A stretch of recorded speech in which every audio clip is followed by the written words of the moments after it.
we provide you the platform to turn your dreams into reality. Give wings to your aspirations with KR Mangalam University.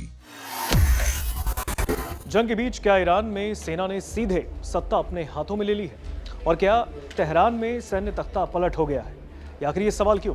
दरअसल बताया जा रहा है कि मध्य पूर्व में इजराइल और अमेरिका से जंग के बीच ईरान में शासन की कमान अब इस्लामिक रेवोल्यूशनरी गार्ड्स कॉर्प्स यानी कि IRGC ने अपने हाथों में ले ली है।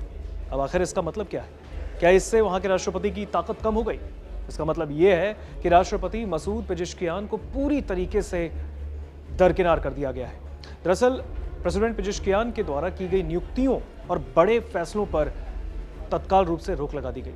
IRGC अब ईरान की केंद्र सत्ता के आसपास किसी को भी आने नहीं देना चाहती।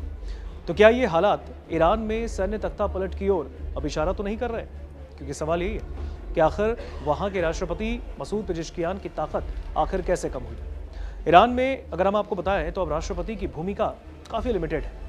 बताया ये जा रहा है कि इस स्थिति के कारण अगर देखा जाए तो ईरान के राष्ट्रपति मसूद पेजेश्कियान पूरी तरह राजनीतिक गतिरोध में फंसते दिखे हैं। सरकार और सेना के बीच तनाव इससे लगातार बढ़ रहा है और ऐसे में रिपोर्ट्स बता रहे हैं कि राष्ट्रपति मसूद पेजेश्कियान द्वारा लिए जा रहे फैसलों और इसके साथ ही नियुक्तियों में IRGC सीधे हस्तक्षेप कर रही है, सीधे वहां पर मुश्किल खड़ी कर रही है, जिससे सरकार की कार्यक्षमता प्रभावित होती दिखी है।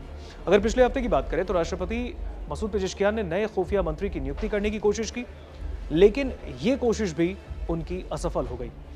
और सबसे पहली बात तो यह है कि बताया यह भी गया कि IRGC के प्रमुख कमांडर अहमद वाहिदी ने इस प्रक्रिया में दखल दी है। रिपोर्ट्स के मुताबिक राष्ट्रपति द्वारा सुझाए गए सभी कैंडिडेट्स को खारिज कर दिया गया।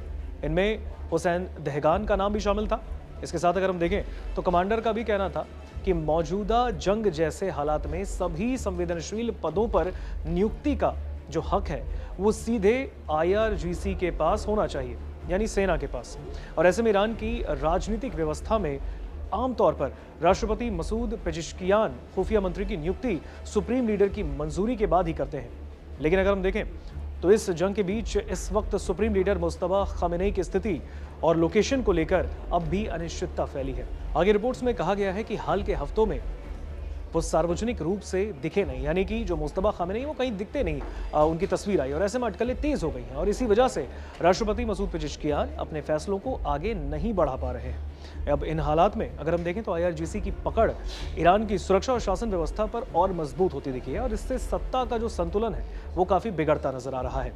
और शीर्ष नेतृत्व के फैसलों को लेकर अगर हम देखें तो इसमें भी असमंजस की स्थिति अब भी बनी है।